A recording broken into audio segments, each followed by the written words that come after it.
하나님 말씀 보도록 하겠습니다. 로마서입니다. 로마서 14장 17절 18절 말씀입니다. 다 같이 한 목소리로 하나님의 말씀을 읽겠습니다. 기쁘시게 하며 사람에게도 칭찬을. 잠깐만요.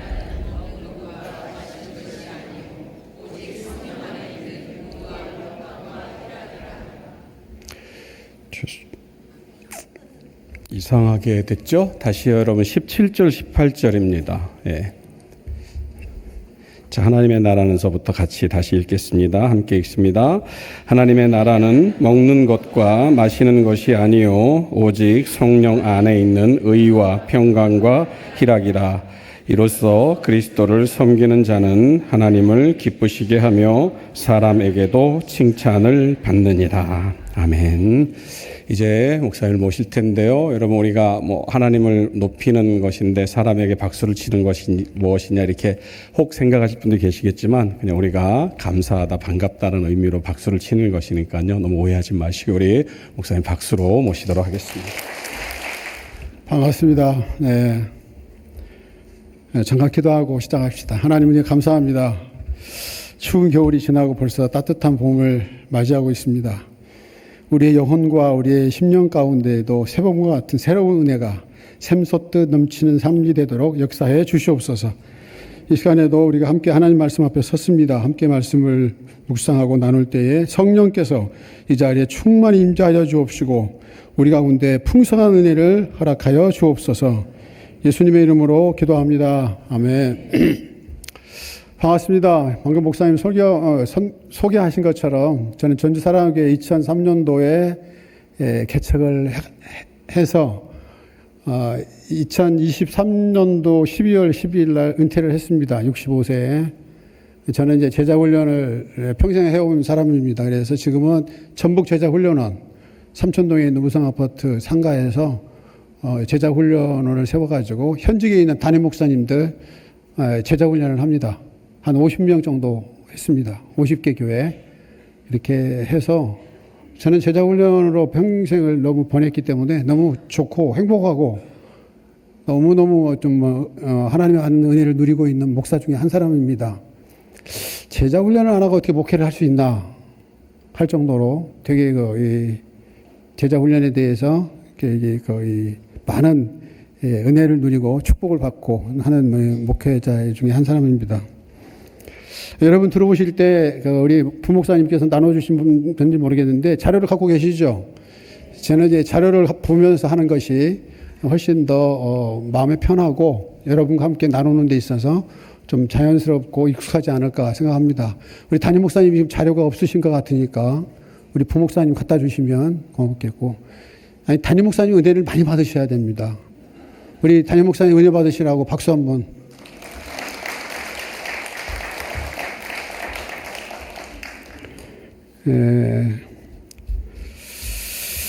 자료 제목을 같이 한번 읽어보실까요? 시작. 하나님을 기쁘시게 하는 목자의 5가지 습관. 들어가면서 예수님의 생애의 핵심은 시작부터 승천에 이르기까지 오직 하나님 나라에 있다.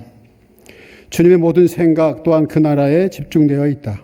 이런 주님의 모습을 보고 제자들은 불만을 가졌다. 당장 먹고 마시는 눈앞의 현실적인 문제가 그들에게는 더 시급했기 때문이다. 그래도 주님의 관심은 오직 하나님 나라였다.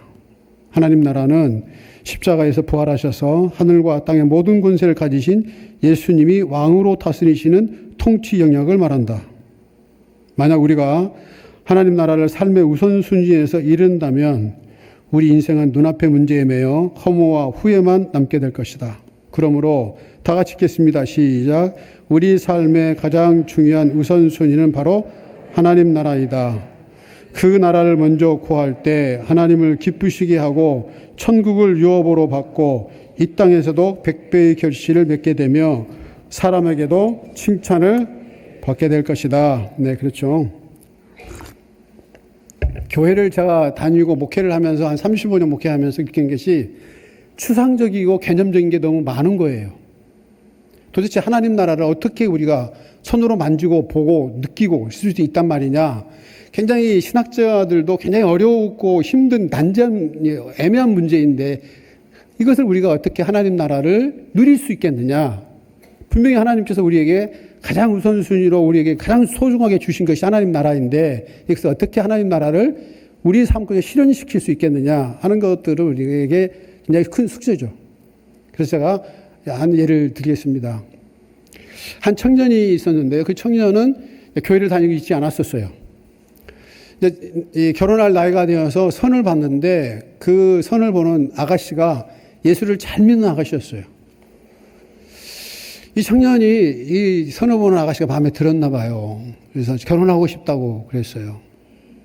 그런데 이 아가씨가 하는 얘기가 당신이 교회를 안 다니고 예수를 안 믿으니까 결혼하기가 어렵겠다. 이렇게 얘기를 했어요. 난 당신이, 그러니까 청년이, 나는 당신이 좋은데, 그러면 어떻게 하면 좋겠냐 그랬더니, 그러면 교회를 다녀라. 교회를 다니면 내가 당신이 교회를 다닌 걸 보고 결혼에 대한 것들을 생각해 보겠다. 이렇게 해서 이제 교회를 나오게 된 청년이었어요. 교회를 한동안 다니다 보니까 이 아가씨가 생각할 때, 이 정도면 그래도 사람이 말도 잘 듣고 교회도 열심히 나오니까 결혼해서 살면 되겠다. 이 생각을 해서 결혼을 했습니다. 결혼을 해서 살아가고 있는데 이 사람의 직장이 술을 먹지 아니하고 또 이게 사람들과의 어떤 그런 관계를 맺지 않으면 어려운 이 직업을 갖고 있었어요. 가까운 데 삼내에 보면 현대자동차 있잖아요. 그 자동차 회사에서 노조의 일을 하고 있는 지도자였어요. 그러다 보니까 노동운동을 하는 사람들에게 있어서 굉장히 많은 사람들을 접하고 술을 가까이 하는 그런 시간들을 많이 갖게 되었어요. 성격도 굉장히 인연적으로도 성격도 강하고 사람들도 되게 좋아하고 이런 사람이었던 거죠. 나중에 결혼해서 이렇게 생활하고 있는데 퇴근 시간이 새벽 3시, 새벽 4시 이렇게 된 거예요. 계속 술 먹고 들어오는 거예요. 이상하게 술을 먹고 이렇게 생활을 해도 아이는 잘 낳은가 봐요. 딸이 셋이에요. 딸을 셋을 낳고 생활을 하는데 생활은 어렵지는 않았지만 삶이 힘들고 어렵어요. 피곤했어요. 아이 셋을 혼자 키워야 되니까 너무너무 외롭고 어려운 거예요. 약간의 우울증도 있었고 또 몸이 약한 분이셨기 때문에 아이 셋을 키우는 것은 그에게는 너무너무 힘든 시간들이었습니다.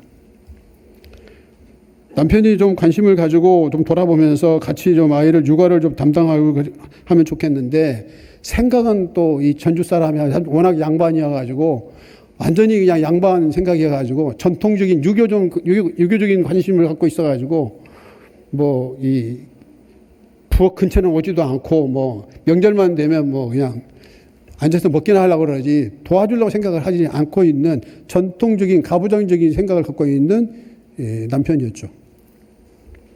아이를 이렇게 키우다 보니까 이 부인이 생각할 때, 아내가 생각할 때 소망이 안 보이는 거예요. 그렇게 얘기를 하고 서로 다투고 싸우고 그러지 말아라. 어찌 애를 내가 혼자 낳았냐. 같이 낳지 않았느냐. 그러면 같이 키워야 되지 않느냐. 시대가 어떤 시대인데 아직도 이게 남자 따로 여자 따로냐. 이렇게 얘기를 하고 서로 다투고 싸우는 일이 잦았어요. 그래도 이 남자는 정신을 차릴 수가 없었어요. 그런데 이 노조의 문제가 그랬듯이 노조에서 일을 하다가 뭔가 좀 잠깐 틀어졌는지 불가피하게 회사를 퇴직하게 됐습니다. 회사를 퇴직하고 그 나름대로 받은 이 퇴직금을 가지고 평화동에 찜질방을 했습니다. 찜질방이 호황을 누릴 때가 있었죠. 전주에도. 그런데 생각보다 찜질방은 오래가지 않았습니다. 순식간에 찜질방의 열기가 식었습니다. 그래서 수억 대의 빚을 지고 부도를 맞았어요. 망하게 된 거예요. 그러다 보니까 더 좌절과 실망감이 더 이 아내의 마음 가운데 있게 된 거죠. 그래서 부득이하게 모 보험회사에 취업을 했는데, 지인을 통해서 취업을 했는데, 보험회사에 다니면서도 그렇게 이제 술하고 친구를 좋아하는 버릇을 못 끄는 거예요. 그러다가 아내가 하루는 이렇게 얘기했습니다. 난 당신하고 살 수가 없다. 애를 키우는 것도 어려우니까 당신이 다 애들 데리고 가라. 시어머니가 저 김제에 살고 있거든요. 시어머니보다 어머니보다 키우라는데 난 모르겠다. 난 내 몸도 내 인생도 너무너무 참 힘들고 어렵다. 이혼하자 이렇게 얘기를 해준 거예요. 그러니까 이혼은 안 된다고 우리 또 남편이 또 그렇게 얘기를 하는 거죠. 그러다가 아내가 그런 말을 했어요. 그러면 한 가지 내가 이혼을 유보할 수 있는 방법을 가르쳐주고 한 가지 제안을 하겠다. 뭐냐면 목사님과 함께 성경 공부를 좀 했으면 좋겠다. 그때는 저희 교회는 제자 훈련이라고 얘기합니다. 훈련을 좀 받아라. 교회만 건들건들 왔다 갔다 하지 말고 교회 문턱만 받고 다니지 말고 제대로 좀 성경도 좀 체계적으로 배우고 좀 목장에도 지금 얘기만 하면 목장이죠. 저희는 다락방이라고 해요. 다락방에도 좀 나가고 좀 교회 안으로 돌아왔으면 좋겠다. 좀 그 사람들 만나고 그러니까 너무 그러지 말고 이렇게 해서 어떻게 하겠느냐 제안을 했는데 남편이 이혼당하기 싫어가지고 저랑 함께 이제 훈련을 받기 시작한 거예요. 제자 훈련은 2년 과정입니다. 하루에 서너 시간씩 공부를 해야 됩니다. 그러니까 직장 생활하고 그다음에 가정하고 교회 생활에 오로지 집중을 해야 됩니다. 뭐 취미 생활도 하기도 어렵습니다. 골프, 등산 하기 어렵습니다. 그 기간 동안에는 집중을 해야 하지만 하나님 말씀에 체계가 세워지지 않겠어요. 그렇게 되다 보니까 이제 보험회사에 좀 시간이 좀 자유로우니까 출근한 뒤에는 훈련을 받으면서 전주대학교 도서관에서 성경 공부를 하는 거예요. 혼자 도서관에서. 성경을 공부하고 외우고 암송하고 책을 읽고 독후감을 쓰고 그런 식으로 했어요. 어느 날인가 제가 한 4개월인가 5개월 정도 훈련을 받고 난 뒤에 그분과 같이 훈련 한 3시간 정도 하거든요. 이렇게 서로 이제 대화하고 나누고 이렇게 뭐 간증하고 기도하고 이런 식으로 합니다. 3시간 정도 합니다. 그런데 이분이 이상한 거예요. 온몸에서 땀이 나는 거예요.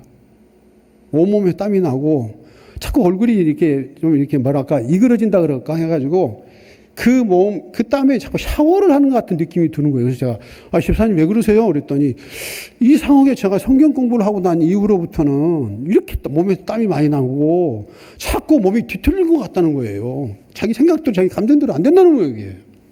그래서 제가 딱 봤을 때 하나님의 말씀은 살았고 운동력이 있어 좌우의 날선 어떤 것보다 더 예리하여 마음의 깊은 곳까지 치유하고 회복시킨다는 그 히브리서 말씀이 생각이 나면서 하나님이 당신을 지금 치유하고 계시다. 말씀은 치유의 역사가 있다. 아멘이십니까? 하나님의 말씀이 들어가니까 이 말씀이 그 마음 가운데 있는 나쁜 독성들을 빼내는 거예요, 이게. 저는 그렇게 봤어요. 계속 땀이 난다는 거예요. 하루에 한 번씩 샤워를 한다는 거예요. 그러니까. 한동안 그렇게 했다는 거예요. 그러더니 몸 안에 있는 모든 노폐물과 모든 잘못된 성품들과 조급하고 또 막 이렇게 격하고 그러면서 막 흥분이고 충동적인 성격들이 차분하게 탁 가라앉는 거예요. 변하고 있는 거예요. 변하고 있는. 사람이 생각에서부터 마음에서부터 변하게 되니까 생활과 삶과 그리고 또 말과 습관이 변하죠. 하나님의 말씀이 그 능력이 있습니다. 여러분 아멘이십니까? 사람의 머리에서 발끝까지 다 치유하시고 회복시키시고 고치시는 놀라운 능력이 있습니다. 그러므로 하나님의 말씀이 우리 마음 가운데 역사할 수 있도록 우리 마음을 열고 그 마음의 말씀을 중심에 둬야 된다는 거예요. 그래가지고 이분이 이제 변하기 시작하면서 그 몸이 달라지기 시작하고 성품도 온유해지고 찬해지더라고요. 그러다 보니까 이제 아이들과 함께 가정에서 시간을 보내고 애들을 돌아보고 아내와 함께 천변을 걷기도 하고 그런 시간들이 자연스러워진 거예요. 그러니까 어떻게 돼요? 자연스럽게 술 친구, 학교 동창 이런 것들이 다 끊어져 나가는 거예요. 교회 안으로 들어오죠. 가족들과 시간을 보내죠. 형편은 나아지는 것은 없었어요. 뭐 예수 믿으면 갑자기 무슨 부자가 되고 그런 건 아니에요. 그것도 서서히 되는 거예요.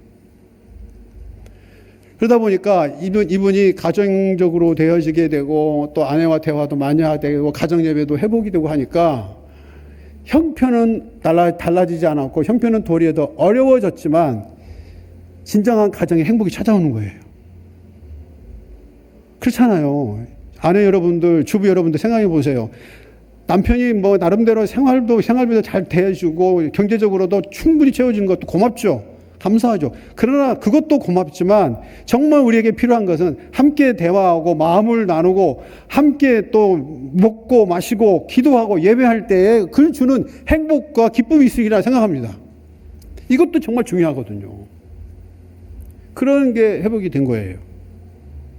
그러게 되니까 그 가정이 화목하게 되고 겉돌았던 딸들이 이제 공부를 하기 시작하고 아빠가 도와주고 아빠가 격려해주고 아빠가 함께 하니까 아이들도 이렇게 아빠와 함께 이렇게 지내면서 아이들이 믿음이 되게 좋아졌어요. 아빠가 교회 안으로 들어오니까 아이들도 교회 안에 들어와가지고 이 딸들이 청소년부에서 중고등부에서 드럼을 치고 피아노를 치면서 찬양 인도자가 됐어요. 그 딸은 유치부에서 오랜 동안 봉사를 했어요. 그래서 어느 정도 시간이 지나고 난 뒤에는 그 딸은 학교 교사가 되었고 딸 둘은 예수병원 간호사예요. 그래서 예수병원에서 여름에 한 번씩 단기 선교 갈 때마다 이 둘 딸들은 믿음이 너무 좋고 기본적으로 하나님 나라에 대해 중심성이 있어요, 애들이. 그래서 애들은 꼭 그렇게 단기 선교를 의사 선생님들과 함께 단기 선교를 가요. 이제까지 예수병원에 꽤 열심히 시간 동안 근무하고 있는 것 같은데 제가 이걸 가만히 보면서 이렇게 생각을 해요.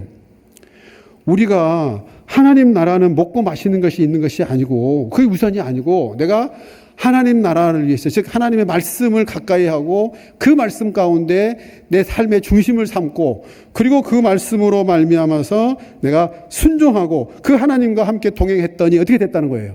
가정이 변하고 가정이 행복하게 되어지고 아이들의 장래가 열어지게 되고 하나님께서 부부의 사이도 돈독하게 되고 그래서 이분이 저희 전주사랑교회 장로님이세요. 그리고 부인은 권사님이시고 너무너무 많은 사람들에게 칭찬과 존경을 받고 그 목장을 통해서 권사와 장로들이 여러 명이 배출이 됐어요. 제가 이 말씀을 드리는 것은 다른 게 아니고 바로 하나님의 나라는 주님이 우리에게 우선순위를 정해주신 이유가 뭐냐면 바로 이와 같은 삶이 우리에게 이루어질 수 있다는 사실이에요. 먹고 마시고 눈앞에 있는 것들을 쫓아가면 하나님 나라도 잃어버리고 우리가 천국에 갈지 갈 수 없을지 그것도 제대로 장담할 수 없는 거 인생은 허무하고 좌절감과 어떻게 남는 것이 하나도 없는 인생이라고 우리가 후회로움만 남을 수밖에 없는 인생인데 그렇지 않고 우선순위를 바꾸면 하나님 나라를 먼저 쫓아가고 하나님과 동행하고 하나님 말씀을 우리 마음의 중심에 두고 살아가면 하나님께서는 그 모든 것들을 더하시는 분이시고 하나님을 기쁘시게 할 뿐만 아니라 칭찬을 듣게 한다는 것이 오늘 본문의 말씀인 거예요. 그와 같은 은혜가 있기를 바랍니다. 순서로 바꾸시면 안 돼요. 예수님이 무슨 우리가 병든 사람의 그 마음을 모르시겠어요? 어렵고 힘든 가난하고 쉽지 않는 살아가는데 어려움이 있는 사람들의 마음을 모르겠어요? 그들의 기도와 간구에 안 듣고 계시겠어요? 그럼에도 불구하고 너희는 먼저 그 나라와 의를 구하라 말씀하신다는 얘기예요. 왜 그래요? 우리를 위해서 그러는 거예요. 우리의 삶이 진정으로 하나님 나라의 우선순위가 되어질 때에 진정으로 하나님께서 이 땅에서와 하나님의 나라에서 진정한 평안과 또 기쁨과 하나님과의 친밀함 가운데는 안식과 기쁨, 안식과 그 은혜를 누릴 수 있기 때문이라고 저는 믿습니다. 우선순위 바꾸지 말자니까요. 우선순위 바꾸면 절대 안 되는 거예요. 자, 그렇다면 성경은 뭐라고 얘기하고 있느냐? 자, 보십시오. 자, 큰 제목을 보시죠. 교재를 보시죠. 같이 한번 읽어보실까요? 문제를 시작. 성경은 하나님 나라에 대해 어떻게 교훈하고 있는가? 1번 같이 한번 읽어보시죠. 시작. 본문이 말씀하시는 핵심 주제는 뭐냐? 제가 말씀을 드렸어요. 핵심 주제가 뭐예요? 하나님 나라가 우선이다.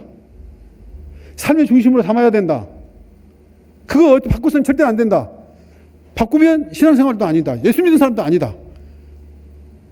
그러므로 교회만 다니고 예배만 드린다고 되는 게 아니라 예배를 드려도 하나님 나라 중심으로 예배를 드려야 되고 교회를 다녀도 하나님 나라가 우선이어야 된다. 그럼 하나님 나라는 뭐냐? 하나님이 우선이어야 된다는 거예요. 하나님이 우선이셔야 되고 하나님 중심의 삶을 살아야 된다는 것이죠. 그러므로 하나님의 나라에서는 오늘 본문의 말씀처럼 의와 평강과 희락이라고 그랬잖아요. 그러면 의는 뭐냐? 참 어려운 단어들이 성경에 나와 있어요. 이거 참 그래서 목사님들이 꼭 필요해요. 또 목장에 목사들이 필요해요. 훈련된 목자들이 꼭 필요해요. 의 그러면 잘 모르잖아요. 이게 뭔 말이냐 이게. 의 도대체 찾아봐도 어떤 게 의냐? 어떤 게 악이냐, 어떤 게 진실이고 어떤 게 거짓이냐, 이게 참 구별하기 어렵거든요. 그래서 제가 간단하게 설명을 해놨습니다. 자, 하나님 나라 의, 같이 한번 읽어보시죠. 시작. 하나님과의 관계에서 오는 친밀함. 하나님과 친밀하게 지내는 거예요.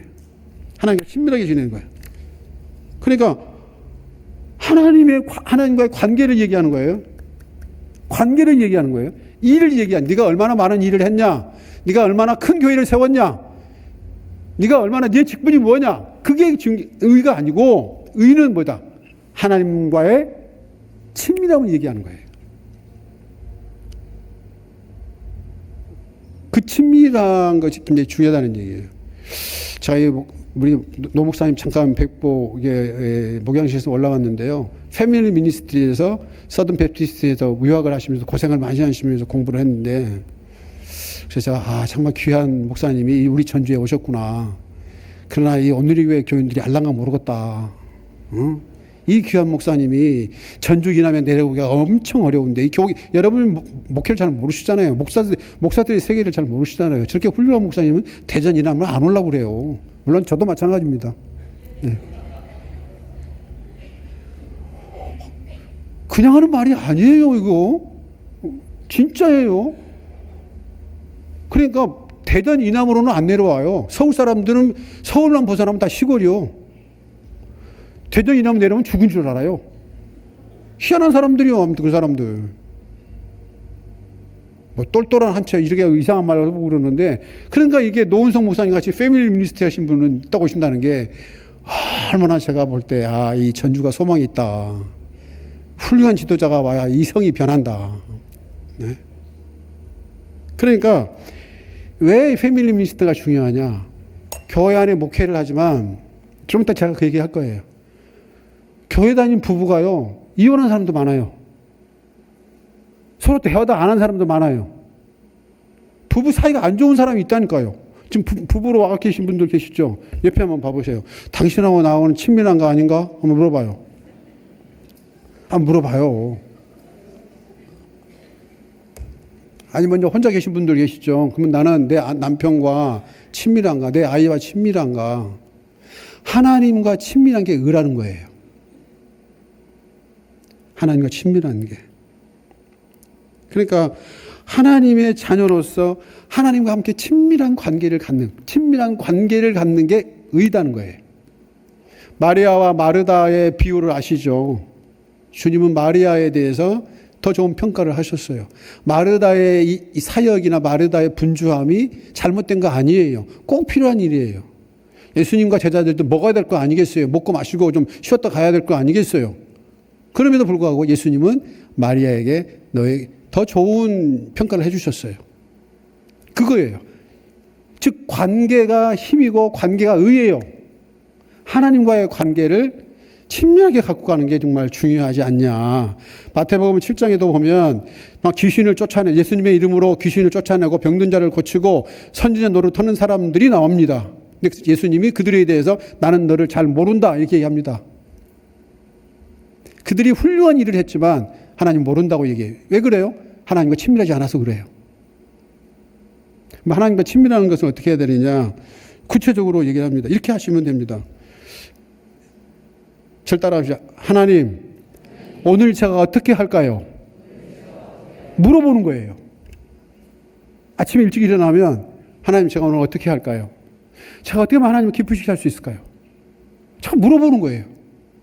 하나님은 모든 걸 다 알고 계시거든요. 다 알고 계시는데도 불구하고 하나님은 우리가 이렇게 꼬치꼬치 시시콜콜하게 물어보는 걸 좋아하세요. 그걸 듣기를 원하세요. 나는 널 다 알아. 다 알고 있어. 그런데 내가 기뻐하고 내가 원하는 건 뭐냐면 네가 시시콜콜하게, 그리고 뭔가 이게 자간자간하게, 자간자간한 말을 아시죠? 별로 이게 공감을 안 하신 것 같아요. 성가대는. 그러니까 조곤조곤하게, 예? 조곤조곤하게 일하게 하기를 하나님 뭐 하신다? 기뻐하신다. 그렇게 자꾸 하나님 앞에 얘기를 하는 거예요. 제가 저희 아내를 존경하고 사랑하고 그렇게 하는데 뭐 점수 좀 따야 되지 않겠습니까? 저 밑에 저 뒤에 앉아 있는데, 제가 저희 아내를 되게 좋아하고 조심스러워하는 이유가 뭐냐면 이 사람이 하나님과 친밀해요. 함부로 대할 수가 없어. 막 롯데에 가서 막 쇼핑하고 막 먹는 거 좋아하고 친구들 만나고 막 여행하는 거 좋아한다면 제가 함부로 할 수도 있을 것도 같아요. 너무 세속적이다 이렇게 할 수도 있는데 그게 아닌 거예요. 삼천천을 늘 거니면서 하나님과 친밀하게 기도하는 거예요. 삼천을 걸으면서 제가 느끼는 게 뭐냐면 꼭 트로트를 크게 틀고 다니는 아저씨들이 있더라고. 희한한 사람들이요, 그 사람들. 이해를 못한 사람들이요, 아주. 그러니까 천변을 걸을 때라든지 내가 주방에서 설교, 물론 집에서 주방은 제가 온전히 제가 100% 감당한 사람입니다. 밥을 먹고 설거지를 안 한 남편은 양심이 불량한 사람이고 밥도 먹지 말아야 돼요. 저는 그렇게 생각합니다. 장로님들, 안수집사님들, 제 말이 옳아요. 아멘이시죠? 예. 밥을 먹었다 할 때는 반드시 설거지를 해야 됩니다. 여러분의 앞치마가 집안에 한 2개씩은 있어야 됩니다. 저는 앞치마 3개나 있습니다. 진짜라니까요? 우리 교인들 다 알아요. 그러니까 그 설거지를 하면서도 계속 물어보는 거예요. 하나님, 제가 이 다음에 뭘 해야 됩니까?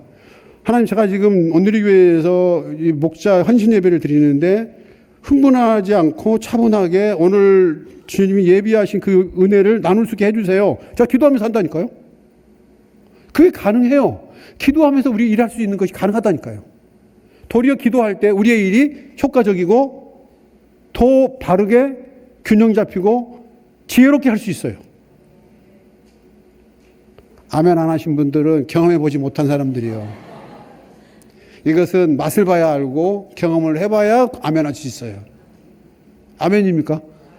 네, 이제야 좀 경험을 하신 분들이 많으시네요.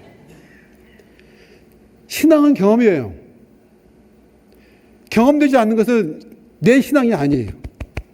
성경에 나와 있는 모든 말씀은 내 삶 가운데 경험되어질 때 진정으로 살아계신 하나님이 나와 함께하는 거예요.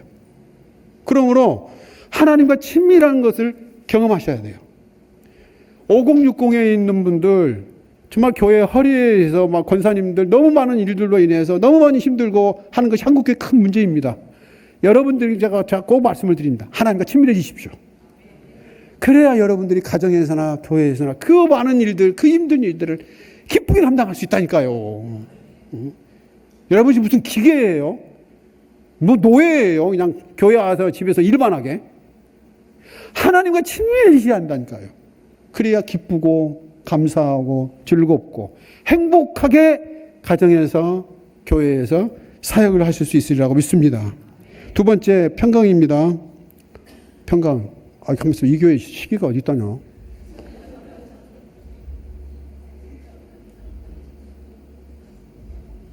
거기 있어요? 이 부작용이 이렇게 시기가 작다요. 예, 알겠습니다. 예. 잘 안 보여가지고 제시계 보고 해야 되겠네. 어쨌든 뭐 오늘 헌신 예배라고 그래서 제가 올라오면서 노 목사님 밑에 있으니까 내가 언제까지 한 40분, 1시간 만에 끝내야 됩니까? 그랬더니 아니래요. 마음대로 하라고 그랬어요. 알아서 하세요, 이제. 그래서 제가 3시 한 45분까지는 끝낼게요. 네. 평강이에요, 평강.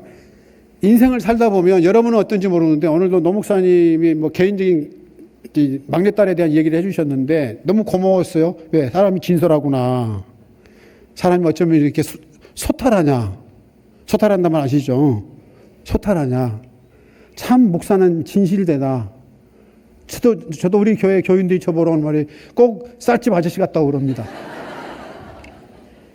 왜 사람이 이렇게 목사같이 권위적이지 않고 이렇게 쌀집 아저씨 같냐고 막 그럽니다. 그래서 쌀집 아저씨가 어때서 막 나는 좋아.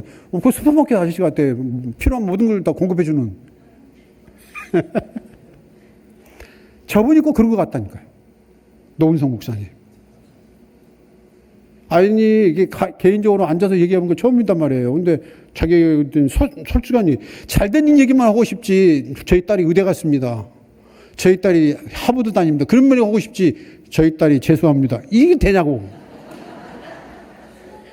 그래서 제가 그 말 하려고 그랬어요. 저희 아들은 올해 32살인데 아직도 취업 못 해가지고 지금 백수입니다.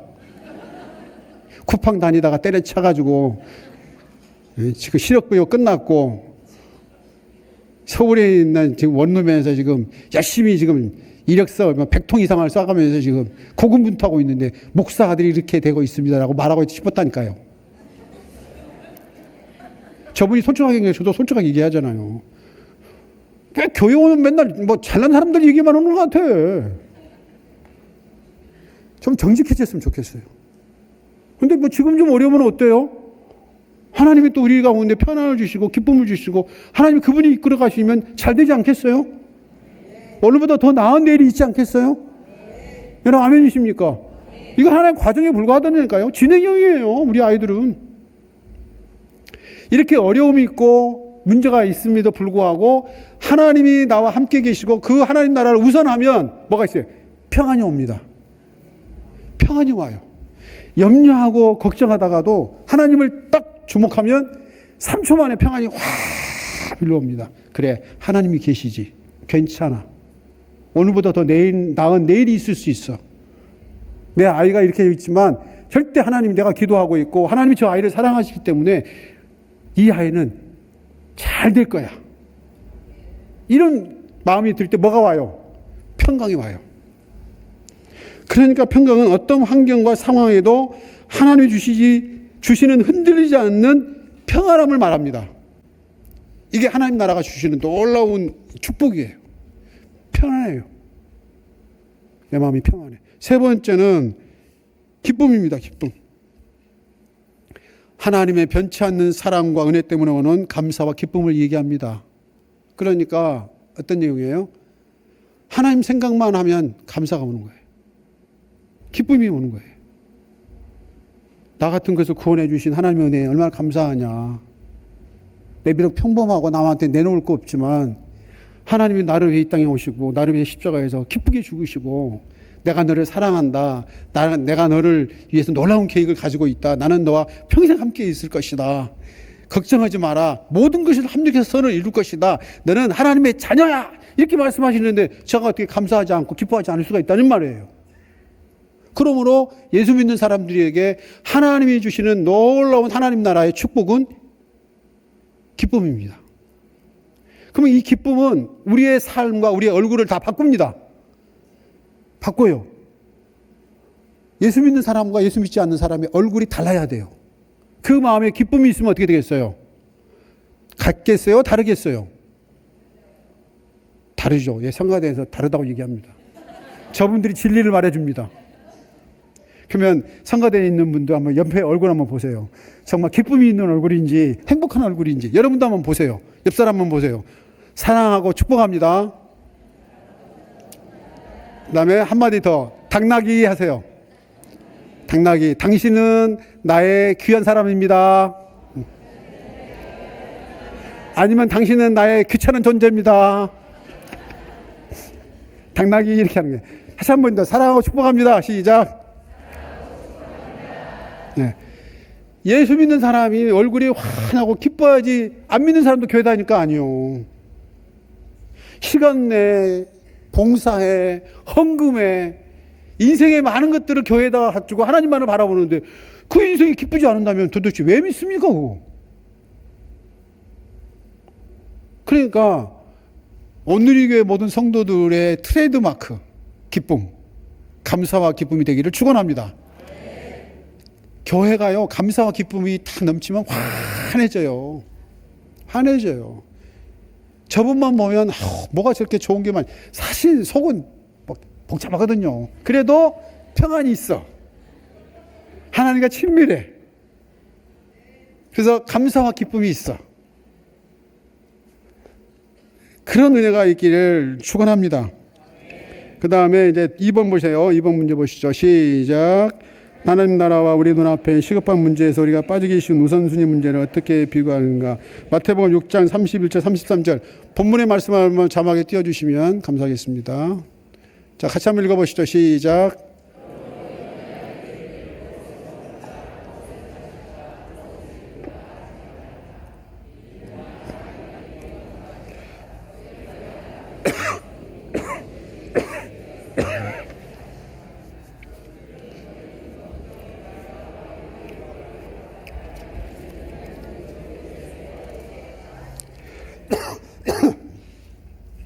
이제까지 제가 한 말씀, 드리는 말씀하고 맥락을 같이 합니다.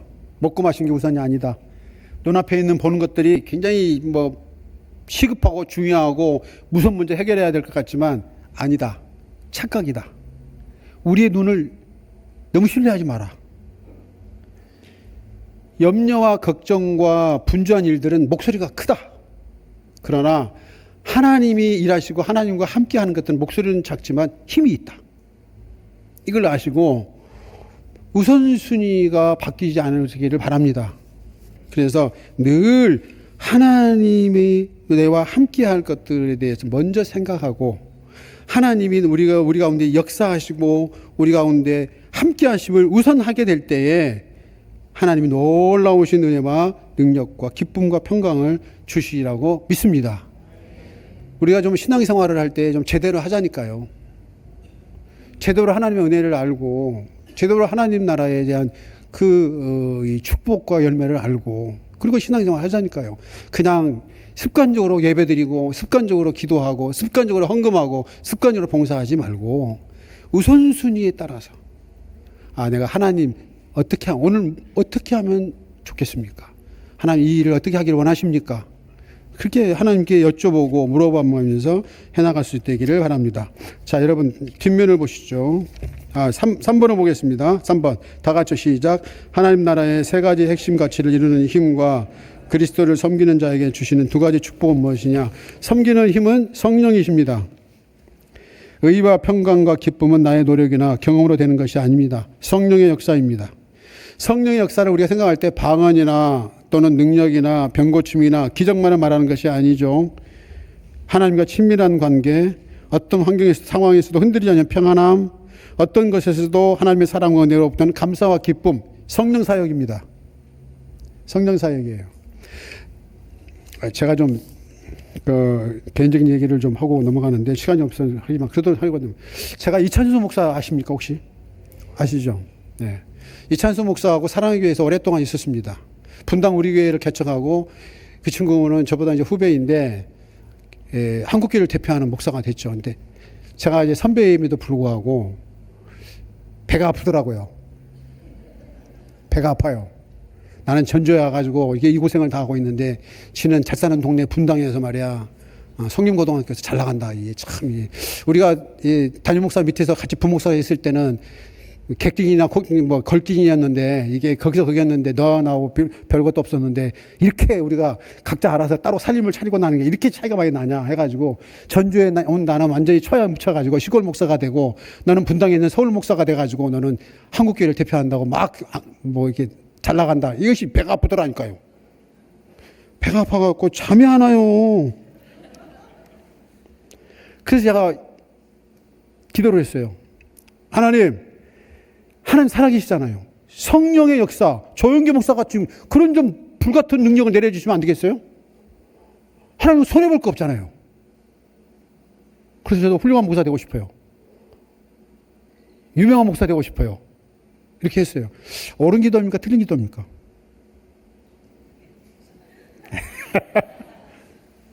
틀린 기도입니다. 목회자에게 야망과 목회자의 탐욕은 종교적인 것에 기도라든지 종교적인 말씀에 감춰지기가 제일 쉽습니다. 이게 예수 믿는 사람들의 신앙생활이 순수하고 거룩하고 오로지 하나님만으로 충분합니다라고 하기가 쉽지가 않다는 거예요. 탐욕과 욕심과 세상에서의 명예를 추구하기인데 오염과 때가 묻을 수가 있다는 얘기예요. 그래서 성령을 구하는 거예요. 왜 방언하기를 원하세요? 하나님의 사랑과 그 희생적인 삶을 살기 위해서 그러는 거예요? 아니면 자신을 드러내기 위해서 그래요? 나는 하나님의 특별한 은혜를 입었다. 이것을 위해서 그래요. 왜 병 고치는 사람을 원하는 거예요? 왜 원하는 거예요? 본인을 위해서요? 하나님 영광을 위해서요? 순서지가 않잖아요. 그러므로 우리가 생각할 때 성령의 역사는 병고침이나 또는 어떤 면에서는 이 방언이나 능력이 아니고 그것만 기적만 말하는 것이 아니고 하나님과의 친밀한 관계에서 하나님이 주시는 평안에서 감사와 기쁨에서 성령의 역사를 찾아야 된다고 믿습니다. 자, 그렇다면 두 가지 축복은 어떻게 되죠? 하나님 기쁘시게 하는 삶이 되고 그다음에 하나님께 사람들에게 칭찬을 받는다는 얘기입니다. 그렇다면 이제 이쪽을 보시죠. 이쪽을 보세요. 자, 어떻게 하는 것이 성령 안에서 하나님 나라의 의와 평안과 기쁨을 누리는 구체적인 삶이 될 거냐. 그렇다면 어떻게 하면 하나님의 나라에 대해서 의와 평안과 기쁨을 구체적으로 누릴 수 있는 삶이라고 할 수 있겠느냐 하는 것입니다. 자, 조엘 커메스키는 세계적으로 유명한 교회 700명 이상의 목자들을 만났다. 그 결과 성령 안에서 하나님을 기쁘시게 하고 사람들이 칭찬을 듣는 사람의 5가지 정도의 공통점을 갖고 있다는 사실을 발견하게 되었다. 그러니까 많은 교회들을 보게 되면 그 많은 교회들 가운데 하나님을 기쁘시게 하고 사람들에게 칭찬을 받는 사람들의 공통적인 습관들이 있더라는 거예요. 그것을 다 모아보고 또 모아보고 간추려보고 정리해보니까 이 5가지가 딱 돼 있더라는 얘기죠. 즉 목자들이 갖고 있는 5가지 습관들이 있더라는 거예요. 그것을 이제 데이터를 놓고 분석하고 이렇게 해서 얘기를 하는 거죠. 그래서 저는 목자들 헌신 예배이긴 하지만 성도님들도 들으면 도움이 되실 것 같아서 이렇게 합니다. 오해가라는 것이 있죠. 오해. 어떤 심리적인 은사나 영적 체험이 사람이거나 다른 사람들보다 특별한 은사를 가졌거나 남들보다 많은 교육을 받았다거나 남들보다 적극적인 성격을 소유한 사람들이 않다는 사실을 발견했다는 거예요. 그러니까 목자는 누가 하느냐? 남들보다 성격이 적극적이어야 된다. 많은 교육을 받아야 된다. 남들보다 많이 알아야 된다. 특별한 은사를 가져야 된다. 그런 사람이 아니라는 거예요. 그런 사람이 아니고 오늘 이 자료에 나와 있는 5가지 정도의 가진 사람들이 하나님을 기쁘시게 하고 사람들이 칭찬과 존경을 받는 목자들이었더라. 이렇게 이해하는 거예요. 이해하셨죠?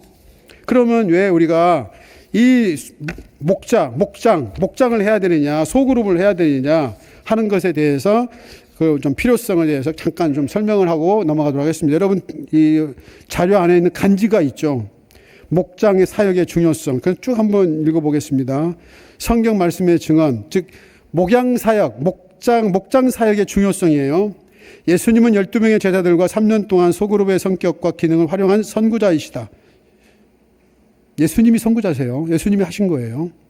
예루살렘 교회는 모두 함께 모이기도 했지만 실제적인 성도의 교제와 새생명의 기쁨을 맛볼 수 있었던 곳은 가정에서 모이는 소수의 그룹이었다. 목장문, 즉 예루살렘 교회도 그렇고, 자 초대교회를 이끌었던 이름들, 즉 로마 교회, 고린도 교회, 에베소 교회 등은 한 건물로 세워진 교회가 아니라 로마 지역, 고린도 지역, 에베소 지역의 여러 가정을 중심으로 한 교회들을 통하여 일컫는 명칭이었을 것이라는 것이 가장 설득력이 있다. 그 당시에는 로마 시대였기 때문에 지금 이 온누리 교회 같은 이렇게 큰 교회 건물을 지을 수가 없었어요. 그 로마 시대에서는. 즉 AD 313년 콘스탄틴 대제가 기독교를 국교로 공인하기 이전에는 교회는 지하에 있을 수밖에 없었고 교회는 핍박을 당할 수밖에 없는 상황들이었기 때문에 교회는 이와 같이 큰 건물을 가질 수가 없었어요. 그러나 역사상 가장 전무후무하게 정말 모델로 세워질 수 있는 교회가 초대교회라는 말이에요. 이 초대교회의 모습의 형상은 뭐다? 예루살렘 성전에서 전체적으로 모이는 교회 같은 예배도 있었지만 뭐가 있었다는 거예요? 목장이 있었다는 거예요. 소그룹이. 이해하셨죠? 소그룹에서 그들이 믿음을 지키고 핍박과 또는 이 억압 속에서도 순교의 어떤 그런 어떤 영광을 누릴 수 있었던 것은 그 목장에서 그들이 그만큼 신앙의 성숙이 되어지고 하나님 말씀을 깊이 있게 이해하고 만났다는 것이죠. 변화를 받았다는 거예요. 자, 2번째 보시죠. 목장이 중요한 이유예요. 교회와 사회의 병리 현상의 극복. 자, 예배는 하나님을 경배하고 찬양함으로 성도의 가장 행복한 시간이다. 예배만큼 중요한 것이 없다. 그러나 예배의 중요성에도 불구하고 대중 예배는 약점이 있다. 은혜는 받았으나 여전히 혼자라는 생각, 즉 외로움. 일반 국민은 54%, 교인은 46% 이렇게 됐단 말이에요. 자, 예배에서 은혜는 받았어요. 목사님이 설교가 좋으시니까 은혜를 많이 받았어요. 근데 이 은혜를 받고 아무도 모르고 아무도 나누지 않고 그냥 가는 거예요. 그러니까 어떻게 돼요? 이상하게 은혜를 받았는데 외로운 거예요. 외로워요. 그래서 한번 외로움에 대한 통계를 나라에서 통계를 했습니다. 일반 국민들에 대한 외로움의 통계는 54%, 기독교인들에 대한 외로움의 통계는 46%. 별 차이가 없어요.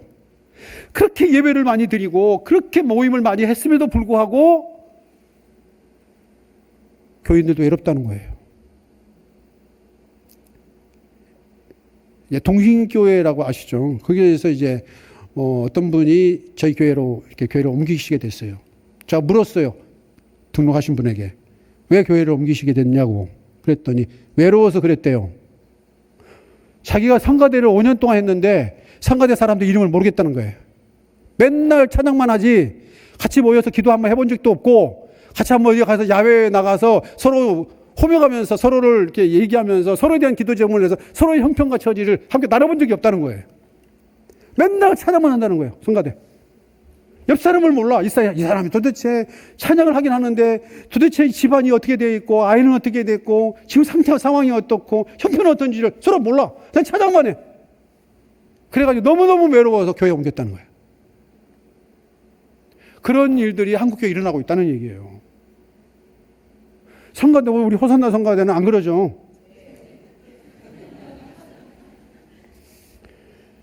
많은 예배에도 불구하고 여전히 외롭고 고독하고 기독교인들이 많다는 거예요. 청년들이 외로워서 떠나요, 교회를. 노인들이 외로워서 교회도 오더라도 안 오려고 그래요. 교회 가봐도 마찬가지라는 거예요. 그렇다면 어떻게 해야 되냐? 목장에서 이것을 성도 간의 말씀과 은혜를 나눌 때에 어떤 은혜를 우리가 경험할 수 있느냐? 첫째는 은혜가 배가 된다는 거예요.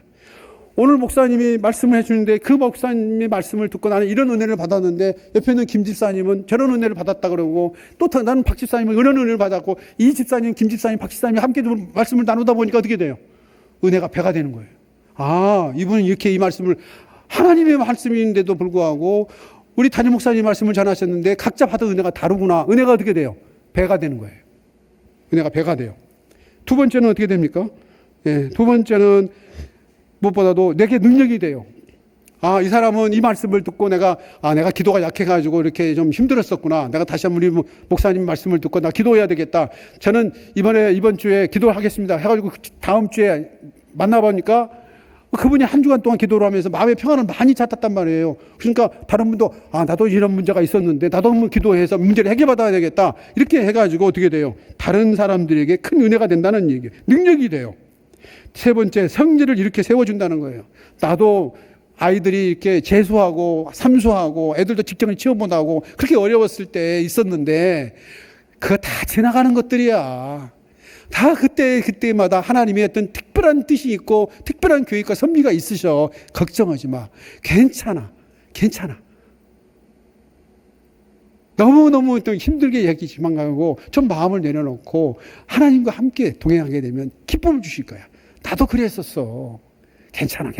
이렇게 옆에서 말해주면 어떻게 되겠어요? 힘이 생기죠. 힘이 생긴다니까요. 그래서 우리가 목장을 하는 거예요. 자, 4번 보시죠. 같이 한번 읽어보겠습니다. 4번 시작. 가족처럼 사랑하고 위로와 힘이 됨. 교회를 오는데 몇 년을 다녔어도 가족과 같은 마음이 안 들어요. 그거 참 큰일이요. 진짜 큰일이요. 그러니까 이게 가족 같은 마음이 안 드니까 자꾸 교회가 이렇게 낯설어. 분명히 예배는 많이 들고 교회 한 10년 다니고 교회 장로가 되고 권사가 되고 봉사도 많이 했는데 이상하게 돌아서고 나면 교회 가는 길이 외롭고 고독해. 희한해. 왜 그래요? 나와 함께 그 삶 가운데 나눌 수 있는 목장에 목원들이 없기 때문에, 성도들이 없기 때문에 그래요. 같이 할 수 있는 사람이 없기 때문에. 다섯 번째, 이렇게 우리가 목장을 잘 해나갔을 때 그 목장을 통해서 함께 나누고 섬기고 봉사하고 복음을 전하고 하는 통로가 된다는 거예요. 주방에서 봉사를 해도 목장에서 같이 일하는 사람들끼리 함께 호흡을 맞추면 힘들지 않게 팀워크를 맞출 수가 있어요. 서로 같이 장애인 봉사 활동에 가서도 같이 가요. 그 봉사 활동을 같이 하면 그렇게 친해질 수가 없어요. 그렇게 좋을 수가 없어요. 아마 다른 사람들보다도 성가대가 계속해서 같이 봉사를 하고 있기 때문에 훨씬 더 친할걸요. 그렇죠? 성가대라고 하면 성도들끼리 목장이 따로 있습니까? 성가대 목장? 아니니까 각자 알아서 그냥 찢어집니까? 그러니까 이제 그런 목장들을 통해서 성가대도 나름대로 그 어떤 하나의 공동체성을 가지고 권속이 돼야 되죠. 찬양할 때만 하지 않고 일주일에 한 번씩을 만나서 가까운 카페에서 차라도 마시자. 같이 기도 제목을 좀 나누자. 이런 좀 교제와 관계가 있어지게 되면 그들이 우리가 뭐 차만 마시지 말고 교회 가서 청소 좀 하자. 한 가지 주변에 있는 어려운 장애인 단체에 가서 봉사 좀 하자. 의미가 있지 않겠냐? 이렇게 하면서 이렇게 같이 봉사하고 섬길 수 있는 그런 놀라운 일들이 교회 안에서 이루어질 수 있다는 생각이 듭니다. 자, 한국 사회의 현실을 보겠습니다. 한국 사회의 현실. 제가 보고 있는 일간지에 이 신문에 연재되어 있는데요. 한국 사회 현실에 대해서 AI 초연결 사회와 관계 빈곤 시대라고 얘기했습니다. 초연결 사회가 되었는데 관계 빈곤 시대라고 했어요. 한국인 중에 3명 중에 1명은 고립감을 느낀대요. 당장 상담 등 의료적 치료가 필요하고 당장 조치해야 할 수준이라고 하는 사람이 27%가 있다는 거예요. 나와 같이 있어줄 사람이 부족하다가 37%, 진정으로 아는 사람이 아무도 없다고 35%, 나는 혼자 남겨진 것 같다고 느끼는 사람이 35%, 사람들 속에서 고립되어 있다가 31%. 그래서 적어도 27%의 국민들, 성인 4명 중에 1명은 고립감을 느끼고 있다는 거예요. 앞으로도 계속해서 그런 사람을 나올 수 있다고 생각을 하고 있습니다. 두 번째, 친구가 한 사람도 없어요. 친구가 한 명도 없는 사람이 많아지고 있다는 거예요. AI와 서로 통하고 카톡만 하고 유튜브만 보지 상담이나 그 상담과 대화를 하더라도 챗 GPT라는 제미나이라고 하는 것이지 사람에게 안 한다는 거예요. 특별히 20대 여성의 비율이 높아지고 있습니다. 우울증 환자. 우울증 환자 우리나라는 110만 6천 명입니다. 이 20대 여성의 비율이 우울증 환자가 높아진 이유는 경제적인 불확실성과 경제적인 불확실성 때문에 그런다고 그래요. 과연 자기가 앞으로 제대로 역할을 할 수 있을까 하는 것에 대한 그런 불확실성 때문에 우울증 환자가 계속해서 지금 증가하고 있습니다. 또 우리나라는 초고령 사회에 진입했습니다. 노인 우울증이 심화되고 있어요. 제가 전라북도 통계를 한번 살펴봤는데 전라북도는 다른 지역에 비해서 고령화 지수가 높은 지역입니다. 그렇기 때문에 노인들의 우울증이 발생 빈도가 계속해서 높아지고 있어요. 청년들의 이 우울증이 심합니다. 양질의 일자리가 부족하고 미래에 대한 불안감이 높습니다. 전북대에 다니고 있는 이 젊은이들 열등감이 제일 많이 있습니다. 인성을 하지 못했다는 거예요. 그렇기 때문에 청년들이 양질의 일자리가 부족함으로 떠나야 되고 서울에 가서 정말 생활하는 것이 너무너무 힘들고 피곤하고 지치고 그런 현실에 와 있다는 거예요. 자, 네 번째 보면 이웃에 대한 부정적인 인식이 확장되어 있습니다. 이웃 사친이 아니고 이웃이 부담스러워요. 일부러 피해 다녀요.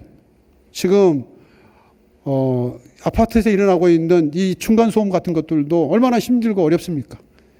그래서 아파트 이웃 포비아라고 해가지고 누가 아파트에서 엘리베이터 타는 소리가 들리면 일부러 안 나가고 그냥 이 복도에 서 있어요.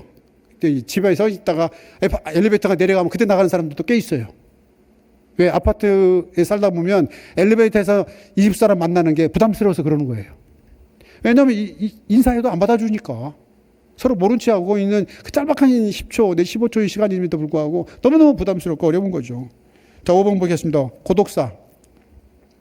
대한민국 고독사는 2024년도 3,924명입니다. 하루 평균 10명입니다.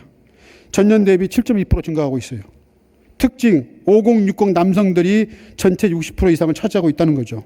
이 남성들이 왜 고독사를 하느냐? 실직과 이혼 때문에 그런다는 거예요. 사회적 관계가 단절되어입니다. 의외로 우리나라에 이혼율이 많습니다. 50대, 60대 이혼율이 많아요. 그래서 영국에는 고독부 장관이라고 7년 전에 출범을 시켰죠. 외로움과 고독사에 대한 그 영국에 주는 이 교훈은 외로움이라는 것은 개인적인 문제가 아니라는 거예요. 국가가 품어야 할 책임이라는 거예요. 앞으로 계속해서 고독사가 나올 거예요.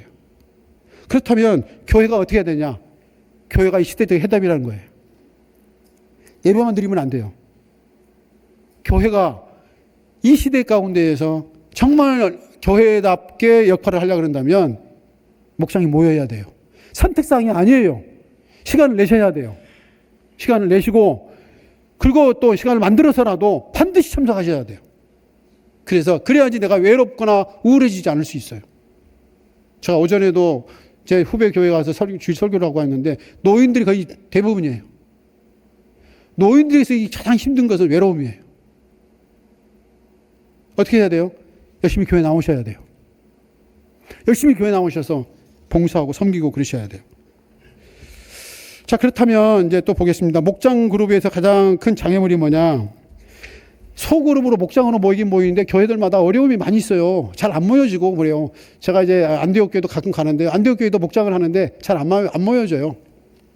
그럼 목장의 사역이 어려운 이유가 뭐냐? 첫 번째, 같이 한번 읽어보겠습니다. 시작. 성장하는 교회에는 건강한 소그룹이 있다. 건강한 소그룹, 건강한 교회. 두 번째, 소그룹 참여가 높으면 예배 참여와 교회 사역 헌신도가 높다. 자, 넘기시고. 세 번째, 소그룹 참여자들이 신앙생활 전반에서 실질적인 성숙과 성장을 경험한다. 그래 됐죠? 아니, 어려움이라고 그랬는데. 그렇죠. 어려움이 뭐죠? 자, 죄송합니다. 네, 목장의 가장 큰 어려움, 성도들이 분주하다는 거죠. 성도들이 분주해요. 해야 할 일도 많고 시간도 부족해요. 그러니까 우선순위를 정해서 해야 되죠. 그러므로 프로그램이 아니라 목회 철학으로 접근을 해야 됩니다. 목장은. 그럼 어떻게 해야 되느냐? 담임 목사님이 제일 중요해요. 이 자리에서 기가 마르고 닳도록 얘기를 해야 돼요. 아무튼 기에 대한 공의와 박여야 돼요. 그렇게 하셔야 돼요. 왜? 그래야 교회가 살아요. 가정이 살고. 아니면 정말 이 큰 문제예요. 그 다음에 두 번째는 그 목장을 이끌어갈 리더가 훈련이 돼야 되죠. 리더가 훈련이 돼야죠. 훈련의 리더가 부족해요. 그래서 예수님처럼 초대교회처럼 사람 키우는 목회로 일관을 해야 된다. 자, 세 번째를 보시면 목장의 환경 이해와 기술이 부족하다는 거예요. 이 목장을 하려면 좀 기술이, 상담에 대한 기지도 필요하고 배워야 돼요. 제가 이 전주에 와가지고 목회를 하면서 제일 어려운 문제가 뭔지 아세요? 이 본문의 말씀을, 이 말씀을 듣고 어떤 은혜를 받았어요. 그러면 뭐라고 하는지 아세요? 그걸 왜 물어봐요? 그냥 목사님 말씀하시면 되잖아요. 뭐 이렇게 어렵고 복잡하게 물어봐요. 희한한 사람들. 그래서 앞에서 말도 안 해. 뒤에 가서는 열심히 말을 해, 또. 왜 이렇게 뒷담화가 많은가 몰라. 이 동네는. 희한한 동네야, 아무튼 이 동네는. 앞에서 얘기하면 되지. 왜 앞에서 말 안 하고 그냥 뒤에서 말만 하는 게 모르겠어. 누구는 그렇대. 그러지 말고 목장에서 서로 같이 대화할 수 있는 대화법을 좀 배우고 질문법을 배워야 된다. 그래서 소그룹 인도법, 기납법적 성경 연구, 또 리더십, 소그룹 효과에 대한 부분, 목양, 특별히 상담을 가르쳐 줘야 됩니다. 제가 아까 노은성 목사님을 지켜 세운 이유가 근거가 없는 게 아니에요. 패밀리 미니스트리에서 정말 중요한 것은 뭐냐면 상담이에요. 상담. 저분이 상담을 전공하셨기 때문에 이 목자들이나 여러분들은 다 상담을 할 줄 알아야 돼요. 아내를 상담할 줄 알아야 되고, 내 자녀들을 상담할 수 있어야 되고, 내 손자, 손녀들을 상담할 줄 알아야지만 가정이 치유되고 회복될 수 있다는 얘기예요. 그래서 배워야 돼요. 배우고 훈련하고 깨닫고 그렇게 해야 된다고 저는 생각이 들어집니다. 자, 그렇다면 시간이 많이 없으니까 타이틀만 읽고 넘어가겠습니다. 이 자료로 보세요. 큰 자료로. 1번 목장 소그룹의 사역의 중요성에서 중요한 부분 1번을 얘기했습니다. 시작. 하나님 중심의 지속적이며 전적으로 헌신된 삶을 가지고 있다. 전적 위탁. 다 같이 계속해서 시작. 우리가 살아도 주를 위해 살고 죽어도 주를 위해 죽나니 그러므로 사나 죽으나 우리가 주의 것이로다. 그러니까 주님과 충분한 교제의 시간이 필요하다는 거예요. 아까 내가 했던 말이에요. 자, 2번 같이 넘어가겠습니다. 시작. 균형 잡힌 가정생활의 삶을 가지고 있다.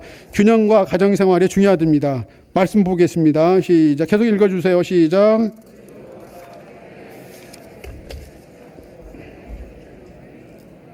네, 존경하라. 제가 이 얘기는 꼭 하고 넘어가야 될 것 같아요. 목사의 딸이라고 이렇게 있습니다. 박예란 박사의 책인데요. 우리 목사의 딸은 박윤선 박사님이라고 우리나라의 칼빈주의 최고의 신학자입니다. 웬만한 신학생들과 웬만한만큼 교회 생활을 오래 하신 분들은 박윤선 박사 하면 다 압니다. 그분의 딸이 쓴 책이에요. 자, 이 책을 좀 얘기를 해주고 넘어가야 될 것 같아요. 한번 제가 읽어볼게요. 이 부분. 내 아버지는 한국 최고의 칼빈주의 신학자로 알려져 있으나 사실은 유교적 칼빈주의자였다. 아버지는 내면에 깊은 뿌리 박힌 유교 사상을 냉철하게 도려내지 못한 채 인생을 마감하였다. 남존여비 사상은 아버지가 어머니를 대하는 태도의 뿌리였고, 충효 사상은 아버지와 하나님과 자녀 관계의 근간을 이루는 사상이었다. 그러다 보니 하나님의 사랑에 관심을 갖기보다는 하나님만을 섬김으로 이웃사랑을 소홀히 했다. 유교의 효도 개념을 성경에 그대로 옮겨 복음을 왜곡한 유교적 율법주의자였다. 즉 영적 생활과 가정과 사회생활을 완전히 분리하여 이중 구조 속에 살았던 것이다. 자기 아버지가 그랬다는 거예요. 교회 안에 이런 남자들 많아요. 목회자들도 많고요. 그러니까 이 부분, 교회와 가정생활의 균형을 잡아야 돼요. 말씀과 기도의 균형, 이성과 감성의 균형을 잡아야 해요. 균형을. 아시겠죠? 자, 3번 가겠습니다. 다 같이 한번 읽어보시죠. 시작. 늘 말씀을 영과 양육에 힘쓰는 삶을 가지고 있다. 너희는 가서 모든 민족으로 제자를 삼아라. 제가 그때 가로에 있는 거 있죠? 같이 한번 읽어보시죠. 시작. 담임 목사 한 사람이 뛰는 교회와 훈련된 평신도 지도자들 100명이 뛰는 교회. 어떤 교회가 능력 있고 힘 있는 교회인가? 어떤 교회겠어요? 당연히 훌륭한 평신도들이, 훈련된 평신도들이 같이 뛰는 교회가 건강하고 정말 능력 있고 성장하는 교회가 되는 거죠. 자, 4번 보겠습니다. 같이 한번 읽어봐요. 시작. 성도들을 돌아보며 신방에 힘쓰는 섬김의 삶을 가지고 있다. 내 양떼의 형편을 부지런히 살피며 내 소떼에게 마음을 두라. 잠언 27장 23절. 그러니까 주위에 한 사람이라도 결석을 하거나 여러 이유로 신앙생활을 소홀히 하다면 곧바로 신방을 하고 뭐 교회가 이런 말하는 저런 말하는 그 상관없어요. 내 양떼인데 내가 알아서 교회가 나에게 맡겨준 양떼인데 왜 목사님한테 물어보고 어쩌고 그래요. 내가 알아서 기도하면서 하고 모르는 거 있으면 목사님한테 물어보고 목사님한테 말씀을 드리고 목사님 우리 교회가 교인이 우리 양떼가 이러는데, 예?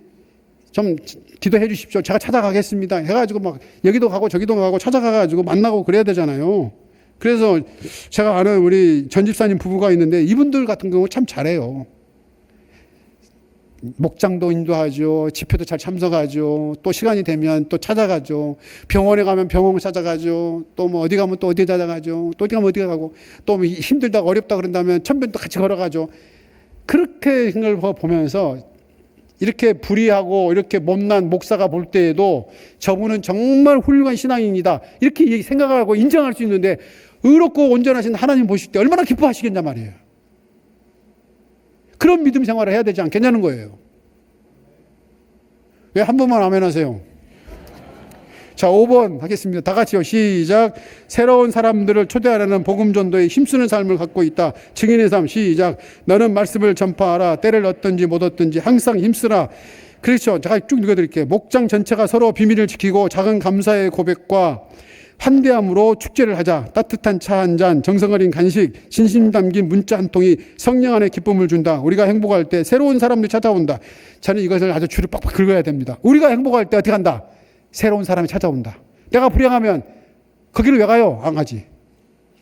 싸우는 교회 치고 부흥한 교회 봤어요? 의견이 다른 교회 치고 사람들이 더 행복한 거 봤어요? 그런 교회는 하나님도 쓰시지 않아요. 이름만 교회지. 이름만 교회예요.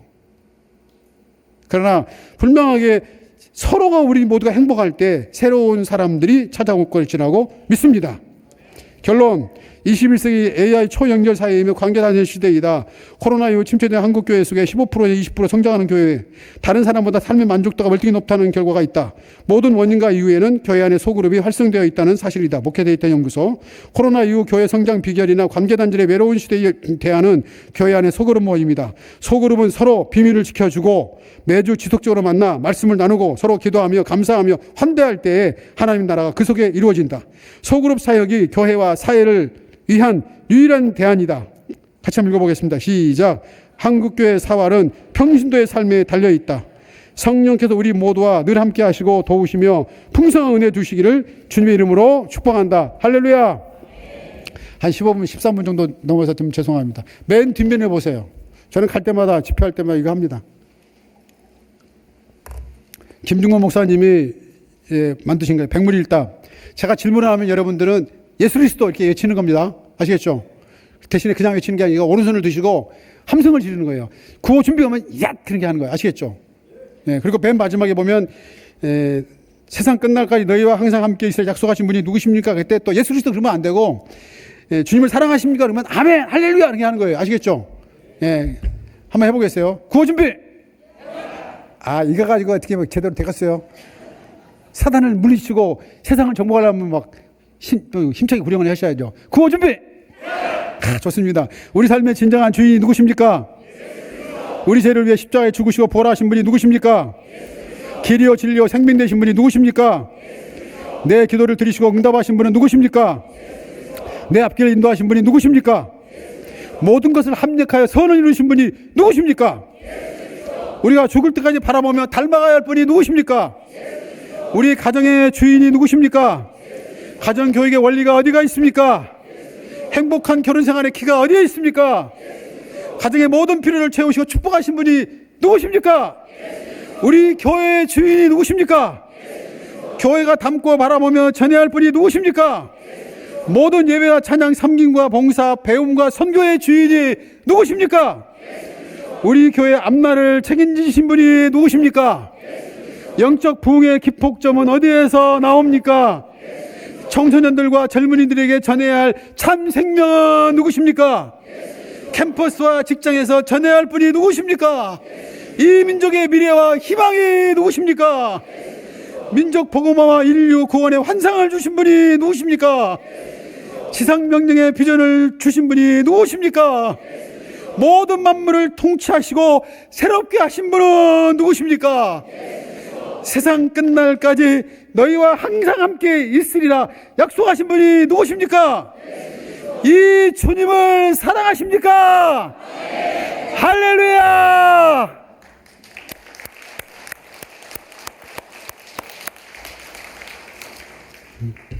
우리 같이 기도하십시다. 네, 피아노 반주 좀 해주세요. 기도를 해야 또 우리 마음이 시원합니다.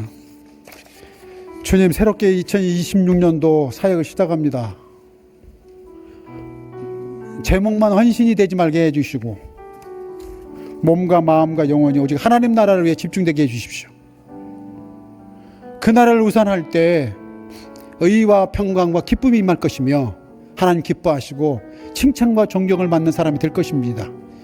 이와 같은 삶이 되게 하여 주시옵소서. 말씀 훈련과 양육에 힘쓰는 삶이 되어서 성숙한 그리스도의 제자들이 벌떼와 같이 일어나는 교회가 되게 하여 주옵소서. 가르치는 담임 목사님과 교회 지도자들에게 갑절의 영감을 주시고 성령 충만하게 하여 주옵소서. 복음 전도에 힘쓰는 목장이 되게 하여 주셔서 부흥과 새 열매의 기쁨을 보게 하여 주옵소서. 다 같이 주여 크게 외치고 기도하겠습니다. 주여!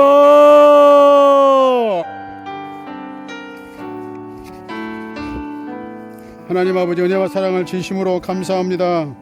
성령님께서 도와주시고 함께하여 주시옵소서. 새롭게 또 새봄을 맞이하면서 우리의 마음과 심령과 우리의 육신이 새롭게 건강하고 되어지기를 원합니다. 하나님께서 붙들어 주시고 역사하여 주시기를 기도합니다. 하나님 아버지, 우리의 모든 기도를 들으시고 응답해 주시옵시며 전주 온누리교회를 통해서 하나님 나라가 확장되게 하시고 이 지역의 복음화가 하나님 이루어져 갈 수 있도록 축복해 주시고 사용하여 주옵소서.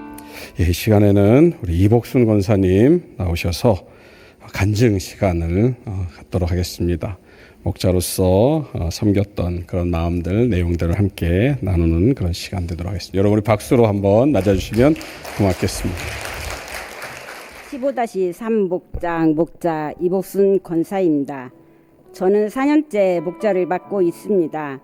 목자가 되기 전 다른 교회 권사님께서 저에게 기도 훈련집이라는 책을 선물로 주시면서 이 책을 읽으면 놀라운 일이 있을 것이라고 하신 적이 있습니다. 책 속에는 나라를 위해, 교회를 위해, 담임 목사님을 위해, 그리고 목장을 위해 하는 기도가 있었습니다.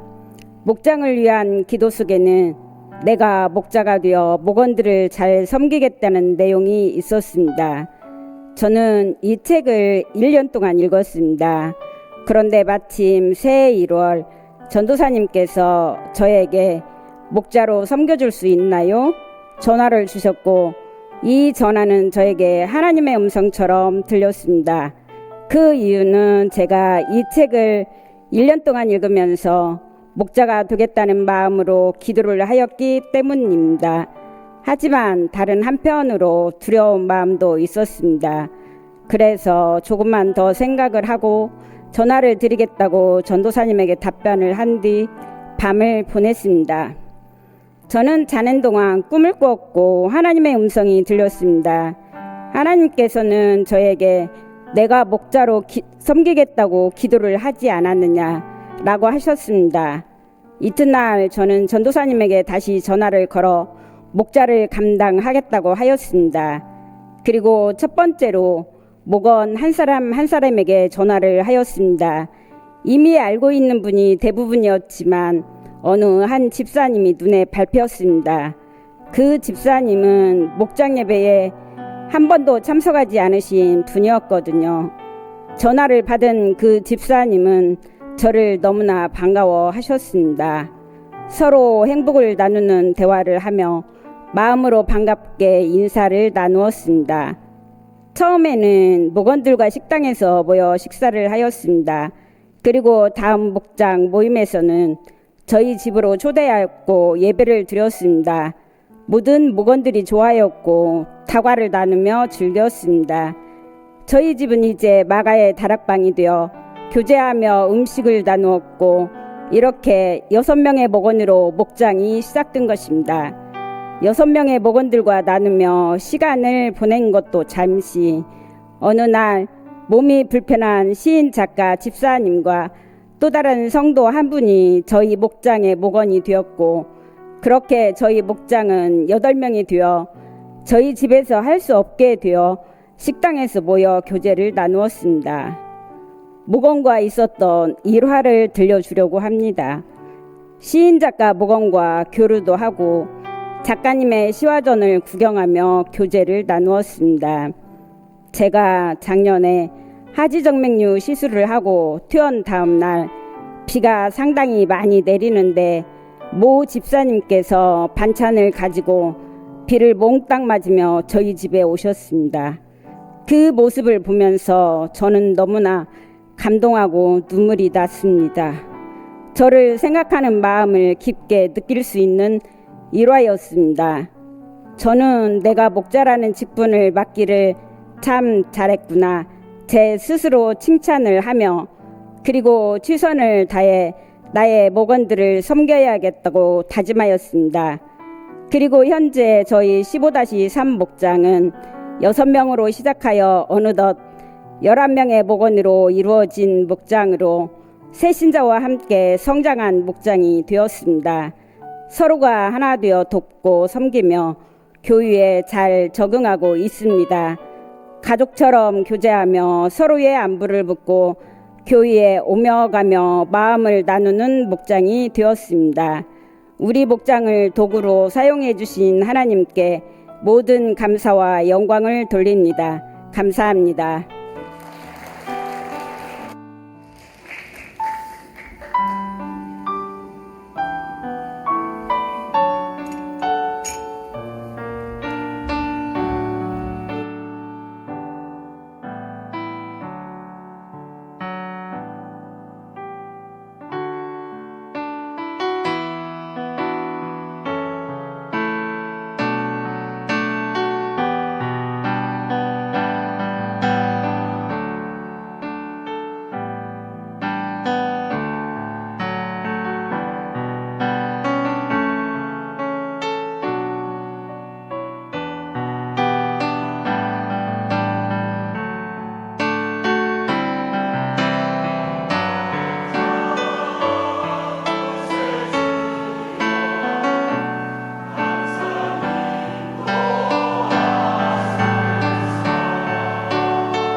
기도하겠습니다.